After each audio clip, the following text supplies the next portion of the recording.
Classroom game changers is what we are talking about. And for me, one of the biggest game changers in my classroom, the way it functions and just the way that I exist as a teacher, is the way that I build my gradebook. This is something that we absolutely should be taught in our credential programs, but we're not. It's not that flashy. It's not an exciting classroom tip, but hear me out, okay? I'm just thinking about how it used to stress me out so much figuring out grades and making sure that everything was weighted correctly. And I know many of you have had this figured out for a really long time, but it did take me quite a while. Making sure that the math added up to actually student learning. And I switched over to a skills-based grade book.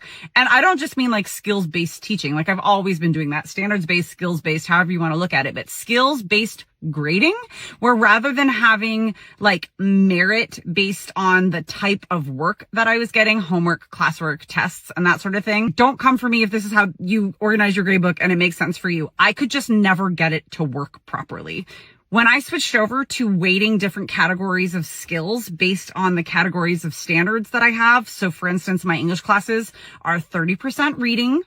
Everything that goes into the reading category has different point amounts, but the overall weight of the grade is 30% reading, 40% writing, and then combined 30% listening and speaking.